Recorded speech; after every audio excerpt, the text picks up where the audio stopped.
ইতিহাসের পাতায় আরেকবার প্রত্যেককে স্বাগত জানাই। এই যে বিহার স্টেটের যে অফিসিয়াল ওয়েবসাইট, যেটা লিঙ্ক আমি গ্রুপে দিয়েছি, এই লিঙ্কে যদি যাও তাহলে এই যে দেখতে পাচ্ছ বিহার স্কুল এক্সামিনেশন বোর্ড, তার যে অফিসিয়াল ওয়েবসাইট, সেখানে তুমি চলে আসবে। সেইখানে যদি নিচে স্ক্রল করো, ইম্পর্টেন্ট লিঙ্ক বলে দেওয়া আছে, এবং এইখানে দেখো ভালো করে খেয়াল করো যে click here for objection state 2024, এইখানে কিন্তু ক্লিক করতে হবে। কিন্তু এবার ব্যাপারটা হচ্ছে যে যেহেতু সদ্যর লিঙ্কটা অ্যাক্টিভেট হয়েছে এবং প্রচুর সাইডের ওপর প্রেশার রয়েছে, তো সেইখানে কিন্তু লিঙ্কটা ঠিকঠাক কাজ করবে না, এটা প্রত্যাশিত ছিল। এবং সেরকমভাবেই কিন্তু এইখানে যদি ক্লিক করো, এইখানে দেখো লেখা দেখাচ্ছে your device is not allowed to access this page, এবং এই রকম সব আসছে। অতএব এইটা কিন্তু মানে হ্যাভি ট্রাফিকের জন্যই সম্ভবত হচ্ছে। একটু ধৈর্য ধরতে হবে, তারপরে কিন্তু হয়তো লিঙ্কটা স্বাভাবিক হবে।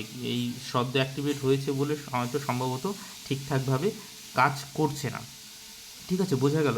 তবে ব্যস্ত হওয়ার কিছু নেই, আমি নেক্সট চেক করব, যদি অ্যাক্টিভ হয় নিশ্চয়ই আমি গ্রুপে জানিয়ে দেবো। এবং গ্রুপে জয়েন হয়ে থাকো যে কোনো আপডেটের জন্য, এবং একটু একটু ধৈর্য ধরতে হবে, কিছু করার নেই, কিন্তু একটু সময় লাগবে।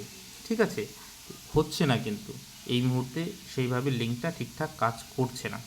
বোঝাতে পারলাম? একটু ধৈর্য ধরো, অ্যান্সার কি তোমরা নিশ্চয়ই দেখতে পাবে, রেসপন্স কি, একটু সময় লাগবে। এটুকুই বলার ছিল। সকলকে অসংখ্য ধন্যবাদ।